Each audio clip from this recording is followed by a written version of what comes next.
A Aliança Mundial para as Vacinas, a Gavi, reuniu os doadores em Bruxelas, um evento para financiar as atividades da Aliança para os próximos 5 anos. Destacaram-se as contribuições da Europa, os Estados Unidos não prometeram qualquer apoio. A Gavi conseguiu 7,7 mil milhões de euros, menos do que precisa, mas espera ainda mais doações nas próximas semanas. What's at stake is the life of millions and millions of children. And I think there is nothing more important in the world than the lives of millions of children. It makes a difference if they get immunization, if they get vaccines or not.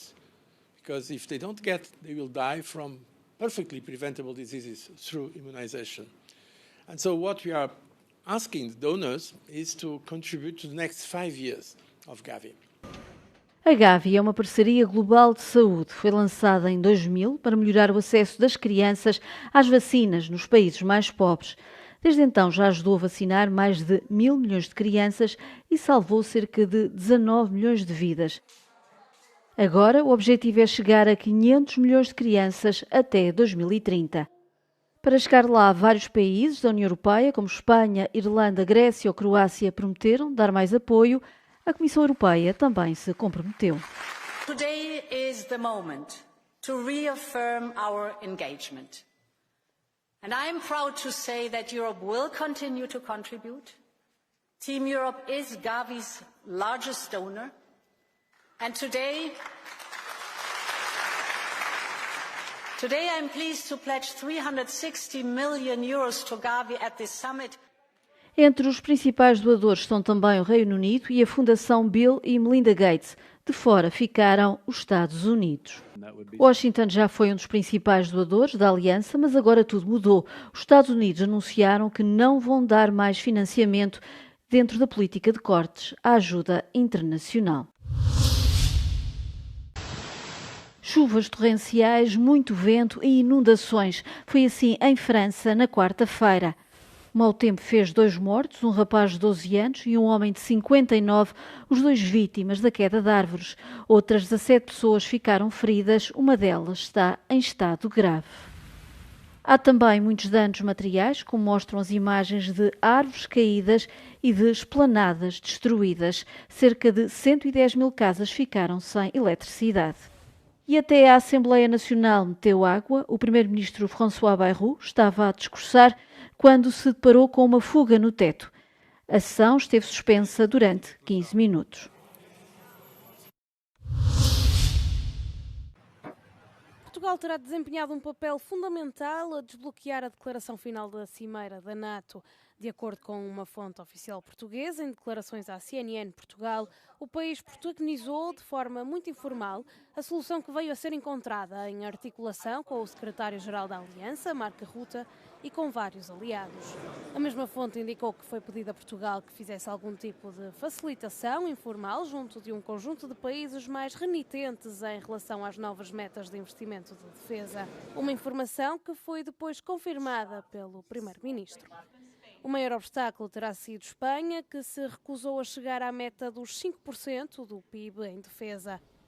Portugal terá intercedido junto dos países que estavam comprometidos com o cumprimento da meta, mas que tinham preocupações em relação aos prazos, alcançando um consenso para estender o prazo para atingir a meta de 3,5% de 2032 para 2035. Também ficaram de fora do acordo as subidas anuais fixas. O presidente francês Emmanuel Macron reuniu-se com o chefe da Agência Internacional de Energia Atómica, Rafael Grossi, no Palácio do Eliseu, em Paris. A reunião aconteceu depois de Macron ter regressado de Haia, onde participou na cimeira anual de líderes da NATO. O encontro foi realizado à porta fechada.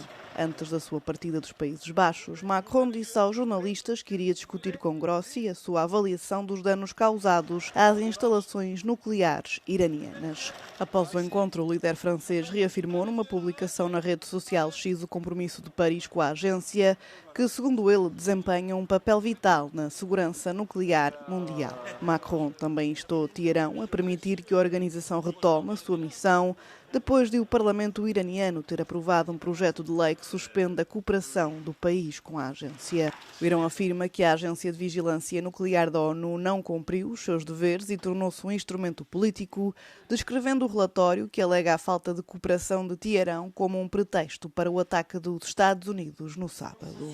Trump diz que os ataques de Washington às principais instalações nucleares do Irão obliteraram o programa nuclear do país, alegações contrariadas por um relatório dos serviços secretos norte-americanos que fala em danos menores. O Irão aprovou quarta-feira um projeto de lei para suspender a cooperação com o Organismo de Vigilância Nuclear da ONU. A proposta surge 12 dias depois de ataques israelitas e norte-americanos contra instalações nucleares iranianas. O presidente do Parlamento iraniano, Mohammad Bagher Ghalibaf, afirmou que a Agência Internacional da Energia Atómica pôs em leilão a sua credibilidade internacional ao recusar-se a condenar o ataque. Para entrar em vigor, a medida necessita ainda de aprovação do Conselho dos Guardiões do Irão, que não foi ainda eleito.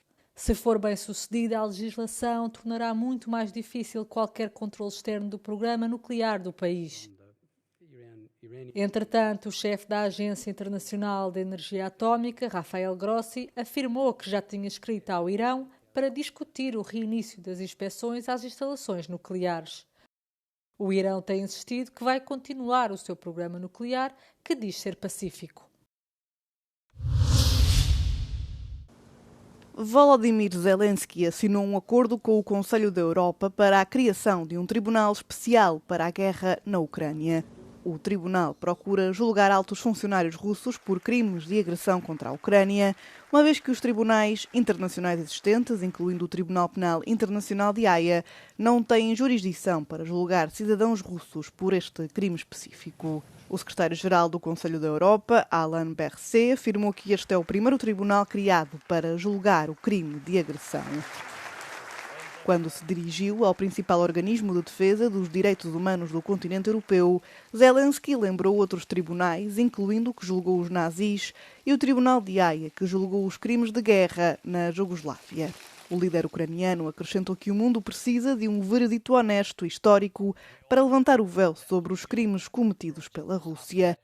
Zelensky mostrou-se otimista, uma vez que o tribunal pode ser uma oportunidade real para fazer justiça ao povo ucraniano, que, segundo ele, sofreu crimes indescritíveis às mãos das forças russas. Zelensky espera mesmo que um dia Vladimir Putin se sente no banco dos réus para prestar contas, classificando o presidente russo como um criminoso de guerra. Um aeroporto vazio com a palavra cancelado repetida vezes sem conta nos painéis de informação. Bruxelas assistiu a várias perturbações nos voos devido a uma greve geral contra os planos do governo federal de reformar e reduzir as pensões. Centenas de voos foram cancelados e remarcados para os próximos dias, uma vez que muitos funcionários do aeroporto e segurança participaram nos protestos planeados. O aeroporto espera agora alguns dias de procura elevada enquanto recupera das perturbações causadas pela greve. Al die annuleringen vandaag hebben de luchtvaartmaatschappij natuurlijk geprobeerd om zoveel mogelijk passagiers om te boeken naar de komende dagen. Morgen wordt het heel wat drukker dan initieel voorzien, 12.000 extra passagiers. En ook vrijdag hebben we 2000 passagiers meer dan initieel voorzien. Dus het worden drukke dagen op de luchthaven, ook met de vakantieuittocht. Dus het is vooral belangrijk om op tijd naar de luchthaven te komen. Mais a sul, o aeroporto de Charleroi, uma importante plataforma europeia para as companhias aéreas de baixo custo, também cancelou todos os voos, alegando falta de pessoal. Dezenas de milhares de pessoas participaram em protestos em todo o país para se oporem aos planos do governo que pretende aumentar a idade da reforma de todos os funcionários públicos para 66 anos, a fim de os alinhar com o setor privado, uma vez que considera que o aumento da esperança de vida está a provocar um aumento dos custos. Ik heel erg vind dat ze talven van de rit ons pensioen gaan hervormen en dat we minder gaan pensioen hebben. En dat men waarschijnlijk met dat geld gaat tanks kopen en andere zaken om oorlog te voeren. O primeiro-ministro belga Bart de Wever afirma que as reformas são necessárias para resolver o problema do elevado déficit orçamental federal que viola as regras da União Europeia. O país comprometeu-se ainda a aumentar as despesas com a defesa para 5% do PIB, de acordo com as novas obrigações da NATO adotadas na última cimeira.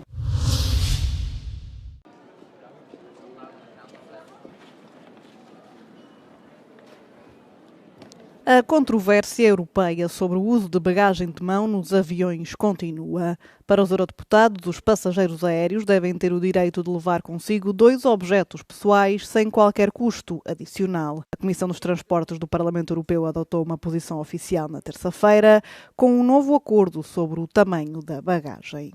What we found as a solution is to shrink the size of that hand luggage because it's more or less with a size of the personal item, but yes, the proposal of the Parliament is to be included in the price of the ticket. You can have your backpack or a lady purse, which is already the case now. You can have a personal item and a small hand luggage, which should be the total amount of 100 centimeters in length, height and depth. A Organização Europeia de Consumidores congratula-se com a votação que foi adotada por uma grande maioria. A organização considera que a votação está em perfeita consonância com o acórdão do Tribunal de Justiça, segundo o qual a bagagem de mão de dimensões razoáveis não pode ser objeto de taxas suplementares. Por outro lado, o Airlines for Europe, que representa 17 companhias aéreas, considera que os deputados europeus aproveitaram a votação para acrescentar de forma indireta alterações que privam os passageiros da possibilidade de escolha e da sua capacidade de decidir quais os serviços que querem pagar ou não. O sentido de voto dos eurodeputados vai contra a decisão tomada no início do mês pelos 27 ministros dos transportes. Os Estados-membros propuseram que as companhias aéreas pudessem cobrar pela bagagem de mão quando estas franquias estivessem indicadas de forma clara.